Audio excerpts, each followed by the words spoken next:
point I've already mentioned. So how to react when I don't know the given DSLCO question, right? So I'll again just quickly reiterate on that. So you went to a interviewer directly asks you a question on dynamic programming, suppose, and in your throughout lifetime you only have heard of dynamic programming, you have never solved it, suppose.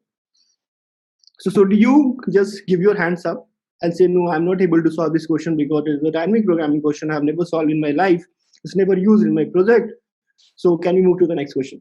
Never do this. This is one of the biggest negative or biggest no, right? Rather, what you should do is that you should try to understand the question better, try to have some follow-up from the interview, like what is the range of the the input this can have, what is the what you're trying to extract out of it, right? Try to understand, try to first frame the question in the words, in the simple English, right? Understand it, discuss more with the interviewer. You can tell him that, okay, I'm not eager to find out where the exact solution is, but I see there is some pattern here. I can use some kind of recursive approach to split this problem into the smaller one. Do you think my approach is right or not, right? So this way, even if you're not able to solve the problem, at least you're moving in some directions, right? You are taking your interviewer as a guide, right? You can see, doing an interview is an art.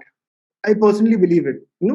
Normally you feel that it is the interviewer who is driving the interview, but it's not the case. It's actually the interviewee, right? The person who is going to take the interview should actually drive the interview.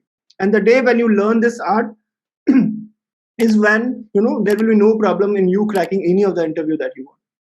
And this is not rocket science also, but yeah, you need to have some kind of guidance or some kind of practice to actually understand how you move it. So for example, in this case, suppose you have been given a dynamic programming question which you have never solved, right?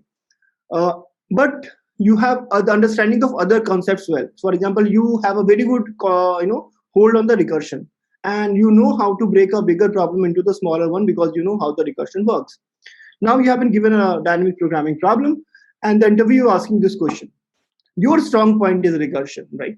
Now you want to drive this interview some way toward the recursive direction so that now his next question should come on the recursion and you should nail it there, right? This is your approach should be. So you should then start talking about this question to your interviewer and tell him, okay, see, I'm seeing some kind of pattern in here. I can break this whole problem into the smaller one.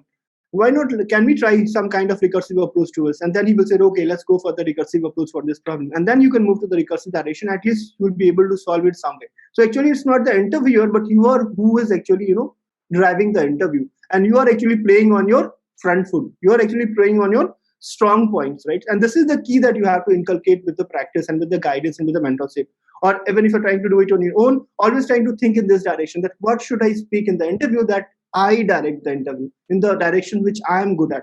Because this is very important, because the area of this DSLCO is so wide that if you don't do this, most of the time you'll end up in those directions or in those questions which interviewer wants you to solve, right? But ideally, your approach will shut that, with my words, with the, my, input that I'm giving in the interview, it should move in that direction where I am strong at, right?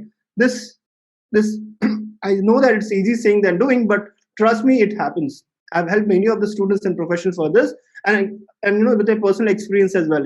If you put the right words at the right time, you can always control the flow of the interview where it moves, and this is very important.